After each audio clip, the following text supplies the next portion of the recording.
Just a couple of things before we get started again. Want to recognize that we believe that one church has the most people who are here today. So would the folks from Cristo Rey stand up and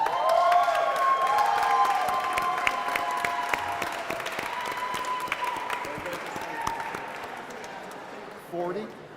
They registered. They actually registered over 40 for today. So we congratulate them on that. If you are here, I have your attention. If you are here, though, as just a one person from your congregation, would you raise your hand? Thank you for coming.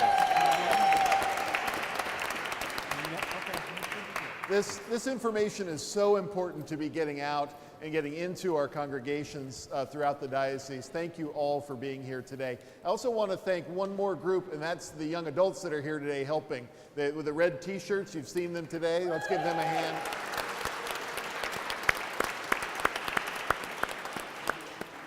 And with that, we'll go ahead and get started again with Jose. Let's welcome Jose Reyes.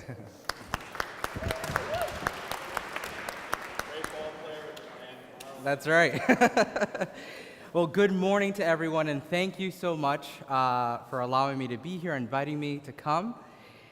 My name is José Reyes. I'm an associate rector in Worcester, Massachusetts. And I now get a sense of what Paul, the apostle, must have felt like as he traveled from church to church and saying like, oh, by the way, Ephesus says hi and encouraging you, and Corinth is praying for you, and Rome, they're doing crazy things out there. And so on behalf of the Diocese of Western Massachusetts, they send their love and their prayers and their support, and I'm so excited to tell them all about the amazing ministries that y'all are doing here. So praise be to God for that. Thank you. Before we get started, though, ¿a dónde está mi gente? A los latinos aquí, hagan un poquito de ruido. ¡Woo! Gloria a Dios. Praise be to God. Que están aquí, that you're here. And anyone who is under 30 years old, can you make some noise? Under 30? Woo! Praise be to God. How about under 15? I saw some kids around. Right there, there's some kids there. Woo, kids, all right. Amazing. Over 70 years old. Woohoo! Praise be to God. To me, this is what the kingdom, an image of the kingdom of God, a glimpse of it, where we're gathered here from different parts of the world, different parts of New Jersey, different parts of the U.S., people of different ages, different genders, and so on, all together in the name of Christ, praising Christ. So praise be to God for the kingdom. So I'm here, I was asked to be here to share my story, and to share my story and live it boldly. I love it. That's a great and, well, you know, normally Lisa said, Jose, you're going to have 30 minutes.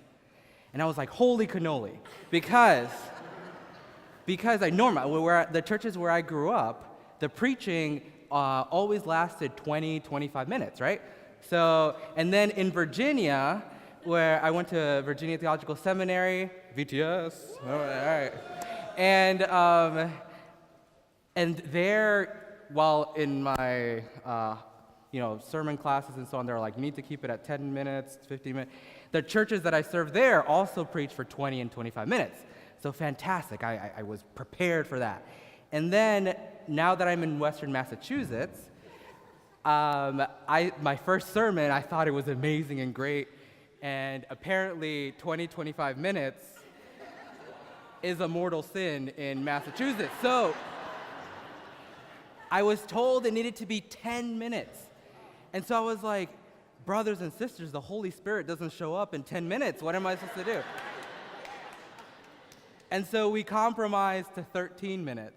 And so, in my preaching, I've learned to, for the last 10 months, I've been learning to, narrow down what I say, and now at least it's like 30 minutes. I'm like, oh my gosh, I don't even know if I can do that anymore. So, but anyway. I was born in the Dominican Republic, Santo Domingo. Amen, gloria a Dios. And ironic, so there, as you may have known, heard, there's a baseball player called José Reyes. And he is actually the same age as me, born in the same month as me, and born in the same hospital in Santo Domingo as me.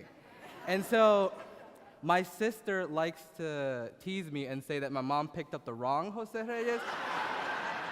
And this whole time, my family could have been millionaires and so on, baseball, but they got me. So I think they won. No, I'm kidding. And so when I was born into a very large and loving family. There's my mom and 3 aunts and my grandma, and we all lived in the same house in a neighborhood called Villa Duarte in Santo Domingo. And then I had like a sea of cousins, like tons and tons of cousins, and cousins upon cousins. So like the cousins were having cousins, and so it was a great place to grow up, and I just thought everyone grew up surrounded by so many people that loved them, right? And then when I was 5 years old, my dad moved to the States, to Paterson, New Jersey. That's right. And then a little while later, he had my mom and myself and brother and sister move up to Paterson too. And one thing that you need to know about my mom is that she has a very deep and profound faith. And so when we suddenly found ourselves in Paterson, New Jersey, just the 5 of us, there weren't my aunts and cousins and my grandma and so on, and neighbors and so on. It was a very big culture shock, very lonely. And so my mom decided, she was like, our kids are going to grow up in a church with faith and make sure that, they learn about Christ. And my dad was like, okay, whatever you want, go for it. And so in Paterson, all my family is Catholic, and so we found a Catholic church at a Catholic school. And so me and my brother and sister joined the church, and I just remember nuns, just tons of, not those nuns, but like real, nuns dressed up, and they're always so strict. I always tried to make them smile and laugh,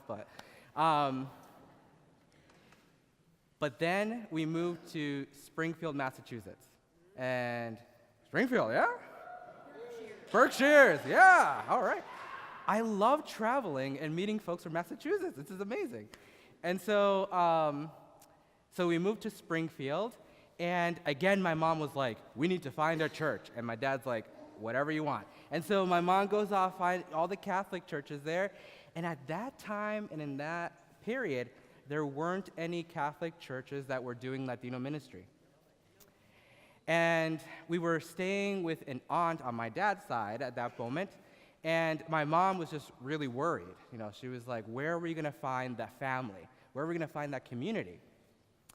And so my aunt just offhandedly said, well, there was a priest that came by once to bless the house or something like that, and he spoke some Spanish. Don't remember his name. And my mom's like, okay, cool. So she, then using her CSI powers, was able to track down this priest and then ask him, or probably tell him, if he can come to our house and maybe lead a Bible study, maybe offer communion or something like that. And the priest said, of course, yes, I'd love to. And he spoke Spanish, and he came over, and we had a little Bible study at my aunt's house. And then my mom was like, well, is there any way that you can do this on a regular basis? Just, keep coming. And I promise we're going to get our neighbors involved. And the priest was like, yes, of course. All right, we'll do it. And so then my mom went and invited neighbors of ours. And our house got to the point where we couldn't fit anymore. And so the priest said, why don't you come over to the church where I worship, and we'll have services there. And so we said, sure. And so on Wednesday afternoons, in a little chapel in a basement in a church in Springfield, we started having worship services. Now, what you have to learn, and the priest's name was the Reverend Bill Dwyer, and he was Episcopalian, right? We were like, okay, cool, but it sounded like the Catholic Church, so we were like, whatever. But what won us over was his incredible love and compassion, right? And that's who he was. He was a person of deep love and compassion for the community. And so we started having services there. But then, it wasn't even a year, that church started grumbling. Oh, we're not placing books in the right place, or like where our crayons are not, I don't know, whatever it was. There was lots of grumbling, and they kicked us out. And so then, we were kind of like, oh, what are we going to do? None of us, though, were heartbroken. None of us were like, oh my God, we can never be together again. We're like, all right, we'll just go back to each other's houses. And so we did that for a while. And then Bill Dwyer retired, and he said, why don't we go look for a church that will welcome us? And so we ended up at the cathedral, the Episcopal Cathedral in Springfield. And so they welcomed us and said, sure, we can use your space and so on. And we moved there. And what was great about the cathedral in Springfield was it had a ton of programs, right? It had a program for kids to join the choir. It had Sunday school. It had youth group. It had a bunch of different ministries. And so my mom was like, fantastic, you're signing up for everything, right? So my first memory of the cathedral is joining their summer VBS and being surrounded by a sea of Caucasian kids. And and I didn't know English that well yet, and so it was just like lots of like people talking to me that I didn't understand, lots of like, Christian things that I was like, okay, what's going on? But again, it was a community that welcomed us and that showed us great love. So, also my parents, we didn't have, the library didn't have very many Spanish resources or anything like that. So the bedtime stories that were going on were my dad would just open the Bible and read us the Bible. So that was our bedtime story. It happened, this was like years of that. And so it got to the point where we could finish the sentences, So you gotta, el Señor es mi pastor, y nada me faltará. Like we would get it, that's who we were. And so when we were show up in Sunday school, the Sunday school was like, today we're gonna learn about, Genesis. Who knows the story? Me and my brother and sister would just be like, yeah, right, hands up. And then we became the kids that wouldn't shut up about the Bible. And all the other kids are like, wow, all these Latino kids know a lot about the Bible, right? And it was just us, it's not a Latino thing. Although it should be, it could be, yes. So we grew up in this church, but what was interesting was that, many people, and we started to grow, and many people, again, were coming from the Catholic Church. And so when I was about 10 years old, Reverend Bill Dwyer was like, okay, we've been doing this now for about 5 years, and it's amazing and wonderful. But this is the Episcopal Church. Would y'all like to learn about the Episcopal Church, and would y'all like to find out what the differences are? And so we held about a year's worth of studying about the Episcopal Church and fell in love with its message of love and acceptance. And even though it was just the 5 of us, we found this community, this family, this community that supported us, appreciated us. If we had an idea, they'd be like, yeah, go ahead and do it, And so all of us in the congregation said yes. So that year, there was 50 people being received, right? And it was hilarious because the organist was just playing, and he's like, geez, and I'm in the choir, right? And like my parents are coming up, and it's wonderful, and he's just like turning, and he's like, all right, we're gonna go back to the beginning, right? It was an amazing experience of being welcomed. But some of the background that was going on in the cathedral was that we were this congregation that was using their space, right? And so we started, there was also grumblings, and just like any growing pains, there were moments of misunderstanding, moments of difficulty, and so on. And, we started to say, well, we're all Episcopalians here, right? We've just been received. And so this idea of being two churches that kind of don't ever interact, like we see each other by the door, we're like, oh, hey, how are you? And then just that's it. We started talking about possibly how would it look like if we were one church that worshiped at two different times, maybe in different languages, used different music, but we were one church. And so we began that process of discerning how can we be one church. We started having bilingual services. Our choirs would, sing at each other's services and so on. And in the beginning, when you start anything, there was lots of, the services were like 2.5 hours because everything was in English, everything was in Spanish. Like all this. And praise be to God that, we're allowed time to grow and to learn things. And we started to get the hang of it, what worked for us. We started to get the hang of what worked in our community and our church. And so we started to grow together as one church. Now, again, my mom, she's just amazing person. And when we started to, go in at the cathedral, the English congregation had a choir, and so my mom was like, we need a choir too. And so we couldn't afford to pay an organist or anything like that. So my mom was like, Jose, you and your brother and sister are going to start learning how to play instruments, and you're going to play at the church. Right? And I'm like, okay, well, I'm thinking I'm going to pick up the guitar, and the guitar is going to, instantly make me a guitar player, right? And so, but, the church provided scholarships and grants for me and my brother and sister to take music lessons. They brought in people, and we slowly started to learn the guitar. And then after a while, when we got good at the guitar, my mom was like, 3 guitars is kind of redundant. Jose, you're going to learn how to play the piano now to complement the guitar. And so I was like, Ma, I'm just getting the hang of it. She's like, no, it's all right. And so I started taking piano lessons. And then, somebody came in that could play the piano, and so it was just like, Jose, somebody else is going to play piano. You're going to start playing the drums now.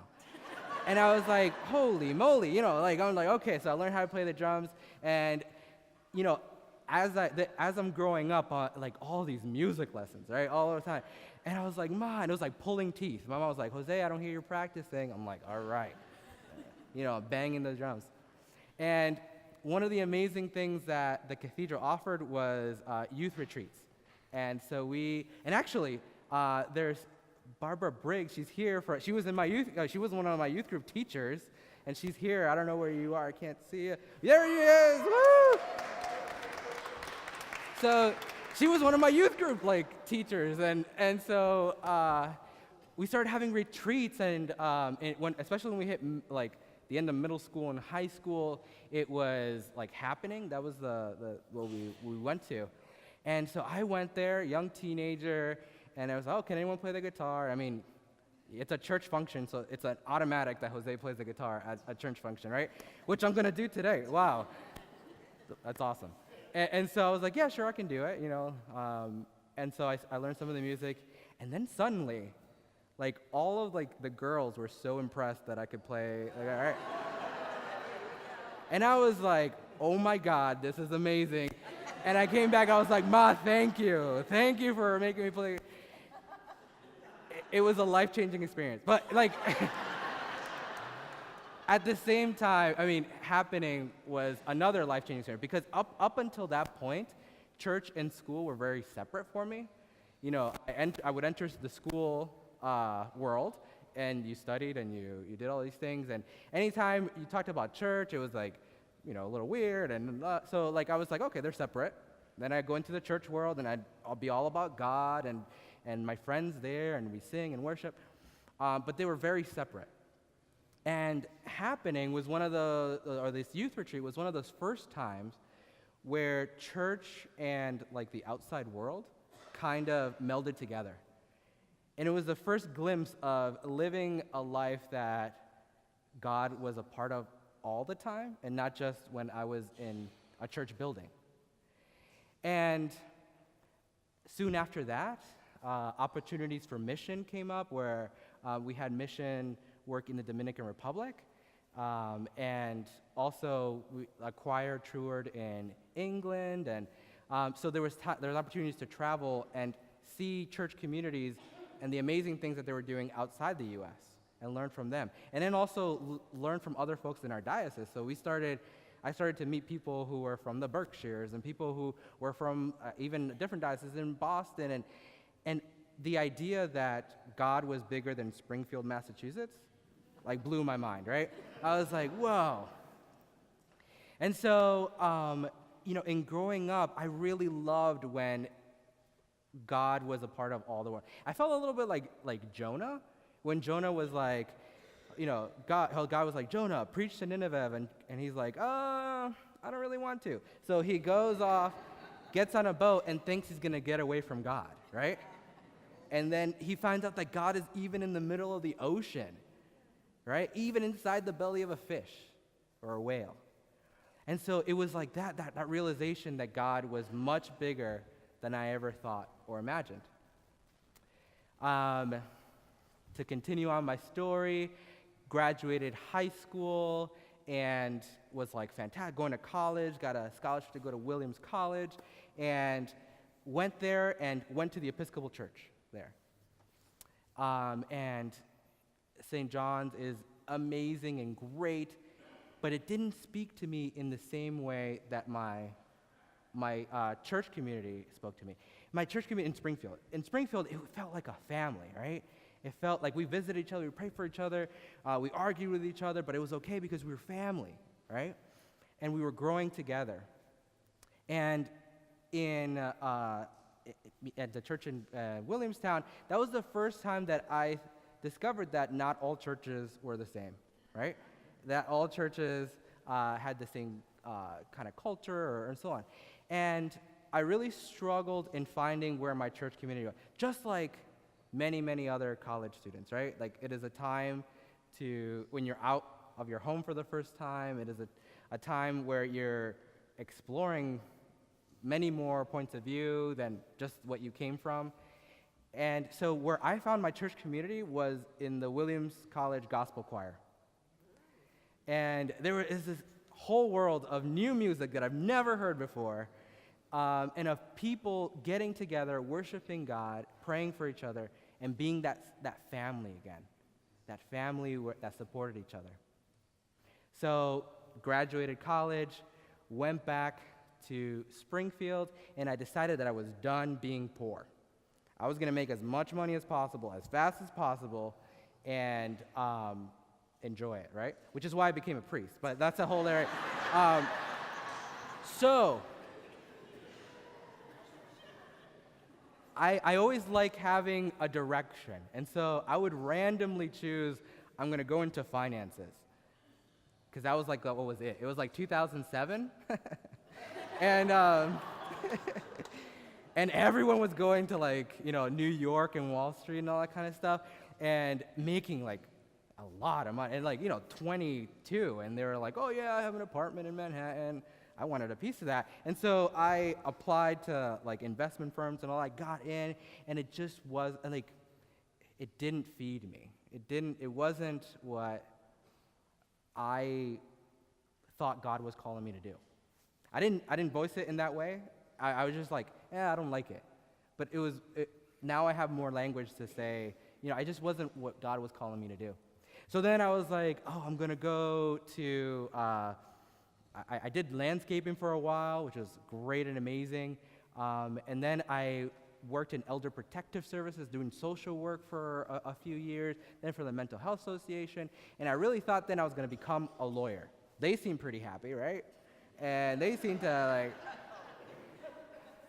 I bought all my LSATs books to study from, I had like 3 of them.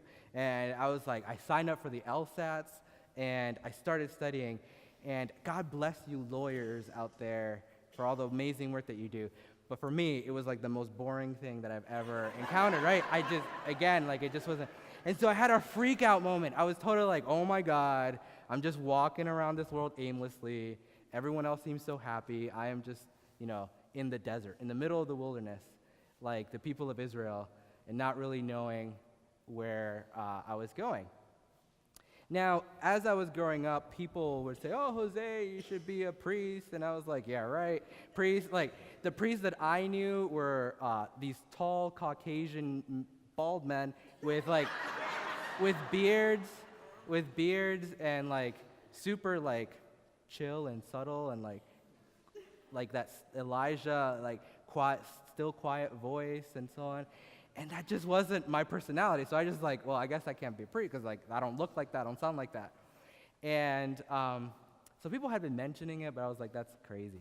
And when I told friends like, oh, I might do something in the church, it wasn't like, good job, Jose, that's wonderful. You are now the coolest person in the room. It was always like, you mean you're gonna become a priest? So you can't get married? So you can't like, it was always a list of like, you can't do, right? Anyway, so I am actually in the middle of Rochester, Minnesota. I was visiting a friend there, and I'm in front of me are LSATs books, and I realized that I didn't want to be a lawyer anymore, and I decided to make a list of those things that fed me, those things that I felt really added to my life, were generative to my life. And so I made a list of what I wanted in the career, and it was like all over the place, right? I want to work with people, but I want to work with them with a long time. I want to be able to talk to people about God.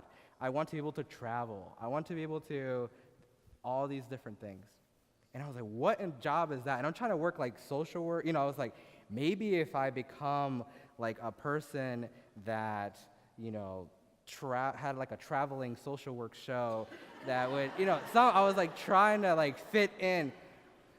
And then this like still quiet voice was like, you're describing a priest. And then it was like the movie Beautiful Mind. You remember when the guy was like, saw all these like patterns move around? It was like, da-da-da, and I was like, oh my God, it's a priest. And then I called my rector up and I was like, I left a message, I think I want to be a priest. And he took 3 days to call me. And those 3 days were so hard. Because I'm like, I don't know, what am I going to do with this? And like, I can't do that whole list of like in middle school, all the things you can't do as a priest. I was like, I really like cracking jokes and like, I tend to swear a lot, I do all these things. And so I was like, how can I be a priest, And finally, my friend called up the priest again and was like, you need to talk to him. He's driving me crazy. And so he talked to me. He's like, again, super chill. Don't worry. When you get back, we'll talk and we'll meet. It's going to be all right. And again, I was like, I'm not like that. I am not chill. I am not like super zen. And so I went back home, and he kept his promise. He took me out to lunch. We met regularly, and then entered the discernment process. And this whole time, I'm waiting to become that tall, bald, like Caucasian, bearded priest, like this whole time, right? I'm not realizing that that's what I'm thinking, right? And it wasn't until my summer after the first year of seminary, I'm serving as a chaplain in a hospital in Fredericksburg, Virginia. And my supervisor said to me, or said to the group, the exercise is going to be, I want you all to imagine what it's going to be like when you become ordained or whatever, when you become whatever it is you're looking to become, whether it's a chaplain or a priest or whatnot. And I couldn't do the assignment. Now, I'm a super nerd, and the idea that I couldn't complete an assignment freaked me out. And so I came to him and I was like, I don't know the answer. What book am I supposed to read that I'm going to get the answer right, And he was like, why are you having so much trouble with it? And so in our conversation, we talked, and it was that idea of no one that I knew in a priest looked like me, sounded like me, acted like me, and so I didn't see myself being a part of the church. And my supervisor said, well, the church already has those amazing people already. What the church doesn't have yet is a Jose Reyes. And if you're feeling that God's calling you, it's because God feels that the church might have room for you too. And mind blown. And like the thing in CPE is like everyone cries. You're like, and I was determined never to cry in CPE. And like tears were coming because I could finally see it. And I was like trying to suck them back into my eyes. I was like, I'm not gonna cry, but this is amazing.